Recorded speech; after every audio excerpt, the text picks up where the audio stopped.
Olá pessoal, aqui é José Guimarães do canal Direito a Volver. Hoje vou fazer um vídeo sobre dois pesos e duas medidas, que vou tentar tratar da indignação do cidadão comum contra as injustiças, a tirania do judiciário contra o povo brasileiro que não adota um determinado lado político ou que não diz aquilo que eles consideram que pode ser dito. Veja bem que eu desaprovo qualquer medida de violência que se faça contra a polícia, entendeu?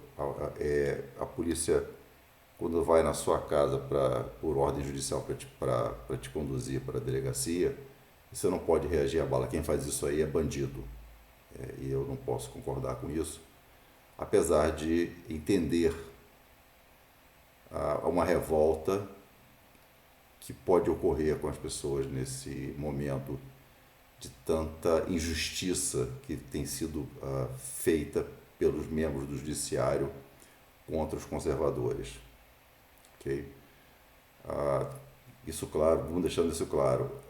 O Roberto Jefferson não é uma pessoa confiável, na minha opinião. Ele tem um passado criminoso no mensalão, ele confessou. E quem tenta vincular ele ao presidente Bolsonaro tenta apenas tirar votos do presidente Bolsonaro, porque ele não faz parte nem direta nem indiretamente da campanha do presidente Bolsonaro. O Bolsonaro não tem nenhum contato com ele porque não concorda com ele. Bolsonaro, ele joga nas quatro linhas da Constituição, não desrespeita a lei, cumpre a lei, ok? Muito bem. Isso colocado, pedir a vocês que, claro, se inscrevam no canal, coloque o sininho para ser informado quando o vídeo sair, deem like, comentem, passem esse conteúdo adiante, né? Para ver se a gente consegue trazer as pessoas que estão em dúvida para o nosso lado. E outra coisa, se você conhece algum idoso que não tem condições de votar e ele quer votar no Bolsonaro, ajuda ele. Vai na casa dele lá, dá carona para ele. Ajuda o cara a chegar, ou ela, o cara, o senhor ou a senhora, a chegar na sua zona eleitoral para votar no presidente Bolsonaro. Ajudem. Não custa nada. Poxa, uma carona, um dia que você vai eventualmente, sei lá, vai junto contigo eventualmente se for na mesma sessão, né? Ok? Bom, vamos começar. Hoje eu vou começar lendo algumas coisas que eu achei muito interessantes, que foi escrita pelo Olavo de Carvalho, e ele diz o seguinte: nunca, aliás, essa frase não é dele, ele está só replicando Thomas Sowell. Diz o seguinte: nunca entendi por que é ganância você querer conservar o dinheiro que você ganhou. Mas não é ganância querer tomar o dinheiro dos outros. É exatamente a filosofia desses fracassados da esquerda. Eles não produzem, não juntam, eles não fazem por onde ter dinheiro, depois vão lá querer tomar dos outros, que trabalharam a vida inteira, juntaram, se privaram de uma série de coisas, né? Não ficarem em casa culpando a sociedade nem os pais pelo seu fracasso, né?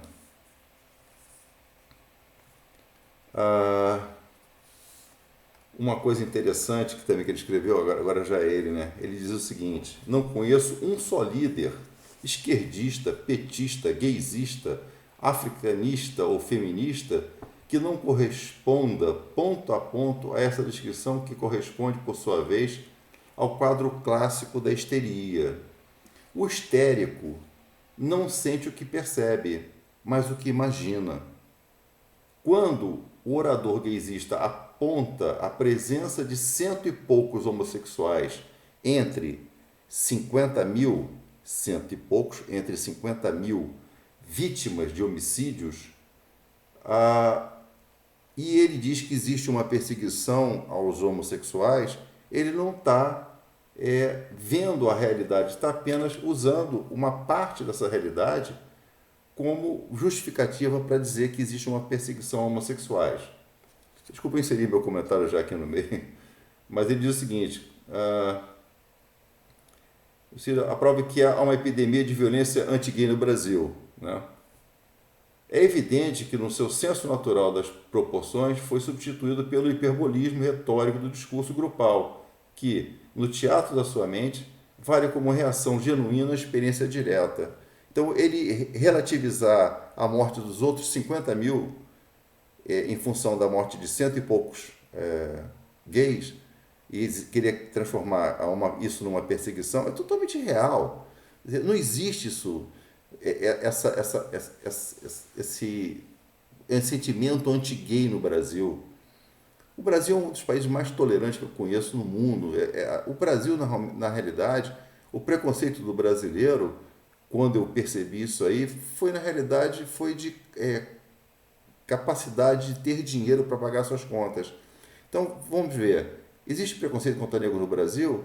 Eu lembro do Pelé frequentando aquela boate Hipopótamos, ele era muito bem aceito. Por quê? Porque ele era um vencedor e tinha dinheiro. Mas se ele não tivesse dinheiro para estar lá, os nobrezinhos iam torcer o nariz para ele porque ele era pobre, né? Então, talvez exista, por parte de uns imbecis, um certo preconceito com relação a quanto você pode gastar numa festa ou numa boate, né? Mas em relação ao negro, eu não vi, ou contra gay, eu não vi. Existe parada gay no Brasil, existe escola de samba. Que coisa mais gay do que escola de samba? A quantidade de gays na escola de samba é uma coisa absurda, né? Vamos lá. Quando o presidente mais mimado e blindado da nossa história, choraminga que levou mais chicotadas do que Jesus Cristo, literalmente não se enxerga. Enxerga um personagem de fantasia criado pela propaganda partidária e acredita que esse personagem é ele. O que ele falou, esse cidadão, esse crápula desse ladrão aí? Ele disse uma vez no discurso em Garanhuns, dizendo o seguinte: meu corpo estaria mais arrebentado que o corpo de Jesus Cristo depois de tantas chibatadas, afirmou Lula em discurso de 23 de julho de 2010, durante a campanha presidencial de Dilma Rousseff. Esse cara não se enxerga, não, se comparar com Jesus Cristo, esse lixo humano, se comparar com a pessoa mais importante que já existiu na face da Terra, o homem mais importante que mudou o mundo com bondade, com compreensão, com amor. Ele quer se comparar com Jesus, esse lixo. É absurdo. Bom, a controle da natalidade, não sei o que, tarará. Vamos ver o que mais aqui que eu vou encontrar para falar com vocês aqui sobre o... Tá. E finalmente eu queria falar o seguinte, ele diz o seguinte: a única solução para os males da democracia é mais democracia. E eu não tenho como concordar mais do que isso, porque qualquer regime que não seja democrata, ele não respeita a vontade popular, ele respeita a vontade de uns poucos encastelados nas Torres de Marfim, como infelizmente, depois do aparelhamento no Estado feito pelos corruptos da esquerda, é o que nós estamos vivenciando no Brasil hoje, apesar do presidente Bolsonaro lutar arduamente contra isso aí, sempre, desde o início do seu mandato. Voltando ao caso do Roberto Jefferson, quando você ouve o voto da ministra Carmen Lúcia, é realmente a vontade de chorar aquilo ali, porque ela diz que nós vamos descumprir a Constituição, mas só essa vez. Ela não pode descumprir a Constituição, nem essa vez, nem nunca. Não pode. Não existe essa liberdade, essa possibilidade. Você não pode descumprir a Constituição. Quanto mais um ministro que está lá para garantir o cumprimento desta Constituição. Isso é um crime. Eu não quero relativizar o crime cometido pelo Roberto Jefferson, que também cometeu um crime. Ele atirar contra a polícia é crime. Você não pode atirar contra policiais que estão lá cumprindo sua obrigação. Mas você também, como ministro, não pode descumprir a Constituição. E eles vêm descumprindo a Constituição permanentemente. Eles tomaram partido político. Eles são agora um partido político que apoia o PT contra o Bolsonaro. Todos eles. É uma coisa impressionante. Todos que foram nomeados, de Fernando Henrique Cardoso até o Temer, fazem campanha contra o Bolsonaro abertamente. Todas as decisões dele são contra o Bolsonaro, mesmo que o Bolsonaro esteja coberto de razão. As inserções nos rádios, não sei quantas mil inserções a favor do Lula contra o Bolsonaro. Chega uma hora que o cidadão comum começa a se revoltar. Nós estamos nessa batalha aqui para tentar eleger o nosso candidato e todas as forças de oposição trabalham descumprindo a lei permanentemente, nós jogando nas quatro linhas. Até quando isso aí, sabe? O que me faz pensar é o seguinte: para os portugueses, Tiradentes era um traidor. Para os brasileiros, ele é um herói. Para os ingleses, os colonos americanos, em sua maioria ingleses, eram traidores. Para os americanos, eram os pais fundadores, as pessoas que lutaram para tirar a tirania, para terminar a tirania imposta pelo colonizador. Então, depende de onde você está olhando a cena com a sua crença política e suas necessidades ou suas preferências ou seus interesses em jogo nessa situação, você vai dizer que aquilo é uma coisa ou outra. Então, o que nós podemos esperar que aconteça caso exista uma flagrante impossibilidade de se eleger o presidente pelos meios normais e legais? Será que a revolta popular é cabível ou não? Nós temos que nos sujeitar à tirania dessas pessoas.